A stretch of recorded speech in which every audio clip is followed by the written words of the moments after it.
आज हम बात करेंगे गौतम बुद्ध के एक ऐसे कहानी के बारे में जो हमें याद दिलाती है कि जीवन में सब कुछ अनिश्चित और अस्थायी है। महात्मा बुद्ध के इस उपदेश के माध्यम से हम सीख सकते हैं कि इस जीवन की अस्थायीता और अनित्यता का सामना कैसे कर सकते हैं।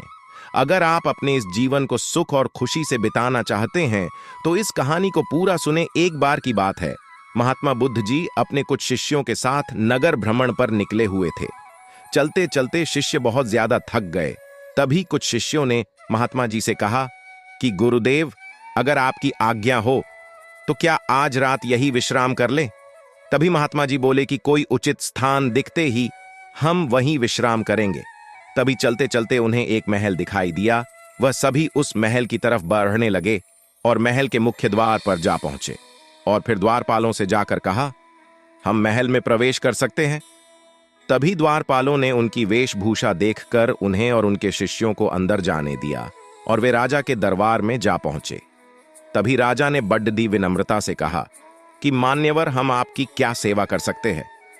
तभी महात्मा जी ने कहा कि हे राजन, क्या हम आज रात आपके महल में विश्राम कर सकते हैं। तभी राजा ने क्रोधित स्वर में कहा कि यह मेरा महल है, कोई विश्राम स्थल नहीं है। तभी इस बात पर जवाब देते हुए महात्मा जी ने कहा कि अच्छा ऐसा है।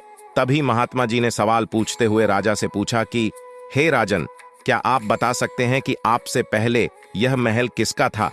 तब इस बात का जवाब देते हुए राजा ने कहा कि इससे पहले यहां मेरे पिता का राज्य था। तब महात्मा जी ने कहा कि अच्छा, अब एक सवाल का जवाब और दीजिए कि आपके पिता से पहले यहां किसका राज्य था। तब राजा ने गुस्से में तिल मिलाते हुए कहा कि आप ये कैसे सवाल कर रहे हो।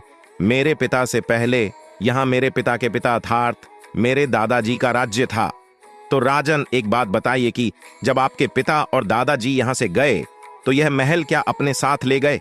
इसलिए कहा गया है, जो भी इस संसार में आया है वह खाली हाथ ही आता है और खाली हाथ ही जाता है। इसलिए इस संसार में कुछ भी स्थायी नहीं है, सब कुछ यहाँ अस्थायी है। महल दुम्हाले, सब कुछ यहाँ विश्राम स्थल है। कहीं भी कोई निजी पुरुष अपनी निजी जमीन जायदाद नहीं ले जाता। ये सब बातें सुनकर राजा को अपनी भूल का एहसास हुआ और वह बोला कि हे महात्मा जी, हमसे बहुत बड़ी गलती हो गई, आप हमें क्षमा कर दें। आप सभी से हमारी विनती है कि आप सभी कुछ दिन यही रुके और हमें सेवा सत्कार का कुछ मौका दे।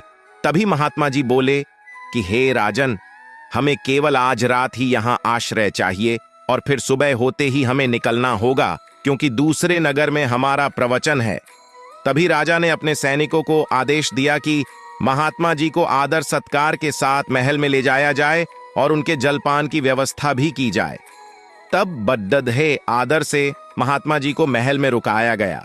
हमें इस कहानी से यह शिक्षा मिलती है कि इस संसार में सब कुछ नश्वर है, कुछ भी हमारा नहीं है। लोग इतनी मोह माया करते हैं, लेकिन यहां कुछ भी स्थायी नहीं है। निष्कर्ष, गौतम बुद्ध की इस कहानी से हमें यह सीख मिलती है कि धन, संभावनाएं और संपत्ति सिर्फ कुछ पल के लिए हैं। ये चीजें किसी के पास हमेशा के लिए नहीं रहता, क्योंकि अंत में हम सब कुछ छोड़ कर जाते हैं। हमें आत्मसमर्पण और सहिष्णुता के माध्यम से अपने आसपास के लोगों के प्रति दयालु और समझदार बनने की आवश्यकता है। ये कहानी हमें याद दिलाती है कि हमारे पास केवल एक छोटी सी जिंदगी होती है और हमें उसे अच्छे तरीके से जीना चाहिए। साथ ही दूसरों के साथ सहयोग और समर्थन करने का प्रयास करना चाहिए।